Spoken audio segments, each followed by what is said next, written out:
Tonight, we got a look at the James Boyd file, and it's massive, about 1,000 pages. APD handed the case file to the DA. It's the department's investigation into the controversial shooting of a homeless camper seen around the world. But the first page pretty much sums up APD's stance. Here's News 13's Tina Jensen. Jessica, that investigation lists the offender as James Boyd and says his charges, if he lived, would have been 4 counts of aggravated assault on a police officer with a deadly weapon.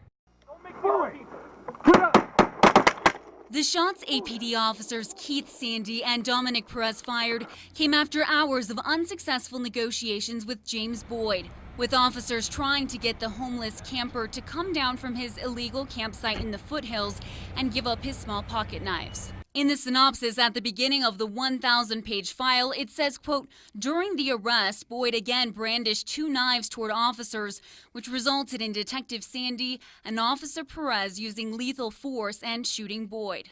Officer Dominic Perez, whose camera captured the incident, told investigators he thought lives were in danger. I felt that I had no other choice than to use deadly force. I did not think that that suspect was going to stop there and just stand there with his knives due to his extensive criminal history. Officer Keith Sandy said the same thing. I was in fear for myself, for Scott Weimerskirch, for Rick Ingram, that one of them would have been seriously injured or fatally wounded at that point.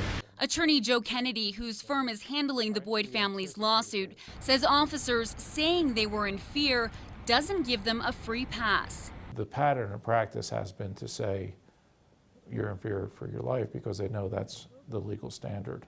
Knowing that's the legal standard, they go into the interviews and say that. But that has to be a fear that is reasonable. The report also includes a section called Video Advisory, reminding the reader that police videos don't tell a complete story. DA Carrie Brandenburg says she could decide if the officers will face any charges by the end of the year. Back to you. Okay, Tina, Brandenburg has never charged an officer for a shooting. We asked her if she feels any pressure in this case because it sparked protest and gotten international attention. The only pressure I feel is to do the right thing. I've got to go home and I've got to look my kids in the face and I have to know that we made the right decision. Of course, the FBI is also investigating the Boyd case, so there could be federal charges. Sandy's on paid leave and Bettis is on desk duty.